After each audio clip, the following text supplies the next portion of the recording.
Back here on the Cover 3 podcast. And when the AP Top 25 is updated heading into Week 10 on Sunday, Texas A&M will be higher. Well, my question is, first, what is your expectation? And two, what do you think should happen? Because for much of the season, Texas A&M's rankings ceiling has been a head-to-head result against Notre Dame. Because Notre Dame loses to Northern Illinois, Texas A&M has the head-to-head loss to Notre Dame. But since those first couple weeks of the season, both teams have been winning and both teams have been moving up in the rankings. After Texas A&M's win against an LSU team that was ranked number 8 in last week's poll, Tom, let's start with will before should. But how do you think it ends up falling for Texas A&M? Top 10. There must be 4 SEC teams in the top 10 at all times. And LSU is falling out, and no other SEC team won a game worthy of climbing into the top 10. So I think the Aggies will climb into there. Where should they be? If you put them on the top 10 of your ballot, I'm not going to call you a moron. I might not agree with it, but I think it's a defensible move. Like, I think that if you look at how they've played and who their only losses to, that you can make a very solid argument that they're one of the 10 best teams in the country. But I think, in all honesty, they're probably going to climb up to 12 or 11. Like, I think everybody will just kind of move up a spot to replace LSU. And I don't think a lot of voters will want to put A&M ahead of Notre Dame. Pretty much agree with Tom there. Like, I mean, they smoked LSU, so like maybe there should be a little more there. But like, are you going to put them? Are you really going to put them above Indiana? Like, Indiana smoked Washington going back and quarterback. Like, are you going to put them above BYU? Probably not. I guess. I mean, I don't know who. Like, they're just going to need to wait a week. You did a great job today. You drastically increased your chance of going to the SEC championship game. But to move up, like, you're going to need some of these teams ahead. Like, and luckily for them, some of these teams ahead of them play each other. Like, Georgia's going to play Tennessee, right? Clemson is probably going to play Miami in the SEC championship game at some point. Like, a lot of these teams play. So we'll have some movement. I don't know. Here's where Chip lays it on us. Well, I'm just saying they're AP Aggie.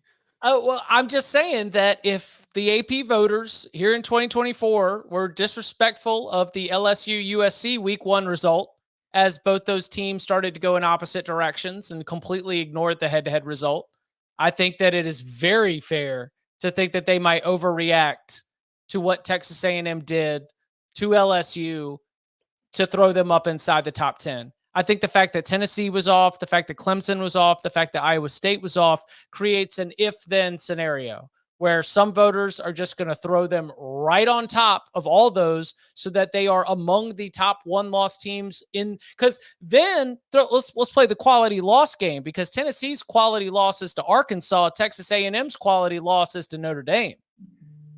Mm-hmm. The ceiling for Texas A&M is 7. And I'm not going to be shocked if Texas A&M lands in that 7, 8, 9 spot as all this starts getting shifted around. Now, let's talk about the should, because when you get to the should, that's where the should is BYU and Indiana need to be rocketed above these teams, because it is October 27th. I guess we're after midnight here. We are in late October. What's the future like? I'll tell you what the future's like. Balmy.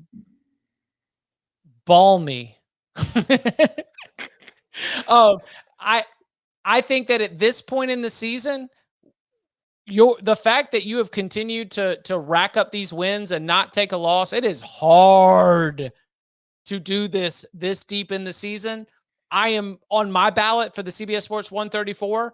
I'm going to be rewarding those teams that have made it this far. And that's where I would be putting, the likes of, and Iowa State too. Iowa State, BYU, Indiana, those teams I would put all ahead of Texas A&M. I will put those teams ahead of Texas A&M on my ballot when I fill it out tomorrow. But I think that the AP voters who threw 1-loss LSU up into the top 10 just because they got hot and bothered by a performance against Ole Miss, I think that they'll do the same with Texas A&M. Man, I like BYU has 2 ranked wins. I really hope not, but Chip is the best of this, so I think he's probably right. Unfortunately, I mean, there's no fortunate or unfortunate about it. It's just the No, it's the very way it works. unfortunate, frankly. I think it's a little unfortunate when I mean BYU beat Kansas State on the field. Kansas State is now if you are an AP voter logically consistently, I mean, you think Kansas State's 16th, BYU beat them, right? Like BYU hasn't lost. A&M lost at home to the Irish. I say wait a week, but that's why I think it is unfortunate. Get Tennessee out the paint, get Clemson out the paint, get all them one-loss losers out of the top 10 and put it in the undefeated teams. That's kind of where I'm at. We are deep enough into the season that I would like to see results. But what are you worried about? They're going to lose and you can just bump them down to 23 next week? I mean, come on, just put them up there. Jay Melty Melt in the tailgate. Shout out to Jay Melty Melt. He says, what does Wazoo have to do to get ranked? And my answer is just finish out this daggum game and win. I have tentatively positioned the Cougars for 22nd in the updated AP Top 25, noting that they are currently in action. Unfortunately, they are only up by 2 as the second half has started. But if they are, in fact, a 7-1 team on Sunday morning, then, I do think Washington State, which was 26th in the voting last week, should be due for breaking into the rankings. Are we running out of teams to rank? Yes. Yeah, I quickly. The Colorado-Cincinnati winner will be ranked. Yeah. I know what Wazoo needs to do to get ranked. Stop rating other conferences, you monsters. The Mountain West. Mountain West alone. I mean, look at the teams who were left or who received votes last week, and they all lost. Yes, pretty much. I know. What, one exception so far? Mm-hmm. Well, South Carolina didn't lose; they just had a bye week. Yeah, and they're not going to get moved in based on. I've got Illinois remaining in the rankings. I don't know if they'll do it. I mean, they've lost twice to top 3 teams. Can't keep a team lost twice to top 3 teams. If you're going to leave LSU. No, Ole Miss, they play in the right league, Chip. They were supposed to be there. So I've got LSU falling just ahead of Ole Miss. LSU at 18, Ole Miss at 19. I've got Navy falling out. I've got Missouri falling out. And this is honest. I'm going to be completely transparent with y'all. I'll get a chance to revisit this once all the games are done. But as I was just trying to get it done, I did not have, Bud, to your point, an answer. I know Vanderbilt was barely 25, but they took Texas all the way to an onside kick. I'll say this. I think Vanderbilt will still be on ballots at number 25. Did Georgia State beat App? No, App won. Okay. I'm just trying to think maybe if Georgia State had beaten App, then that loss that they took looks a little better too. I'm just trying to make the case, but I see where you're going with that. I kind of agree. Well, so do you knock Texas down at all? Let's see. No, because what are you gonna do? Jump Miami ahead of them? Yes. Miami won by 3 scores. Texas nearly lost to Vandy. Not nearly lost, but Texas played a much closer game to Vandy than they probably should have if they're going to be the number 5 team in the country. This is my problem. It's just because you win doesn't mean you should get to stay where you are. People should look at how you played. What my Penn State, Ohio State, Texas, Miami. 4 teams in the top 6 that at a point in each of these games was a 1-score game. But it was different, right? Because you've got the Texas scenario where you're kind of leading and controlling, up by a couple scores, and then Vandy makes the charge in the last 20 minutes. You've got the Miami scenario where it's really tight, but it doesn't feel tight. And then all of a sudden they pour it on late. You've got Penn State, obviously, as we discussed earlier. None of those performances were emphatic.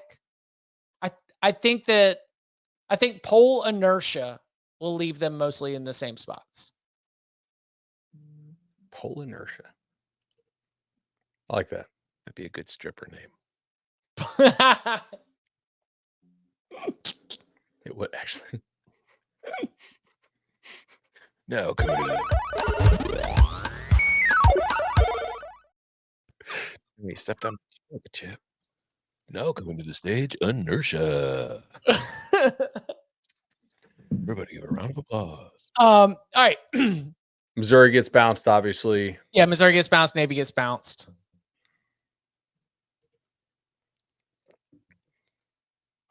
It's not a whole lot of movement this week, honestly. Not a whole lot of movement. No. That's probably fair. Wazoo will probably definitely be ranked if they win. Does South Carolina sneak in on a bye? Like, is it a very I know. It's just like, will the voters be super impressed by South Carolina's practices this week? They might. I mean, like this could definitely happen. Historically, you need to be like 26th within like 30 voting point. You know, like it needs to be within the range of you were actually on half of the ballots. You know, there's like 60. I think at most 62. Sometimes they don't always get everybody's votes in, but it's like 60 to 62 AP voters. You need to have already been on about half the ballots to get in on a bye. So South Carolina, maybe next week you'll have another opportunity. Let's move from that on to the game that I referenced earlier. But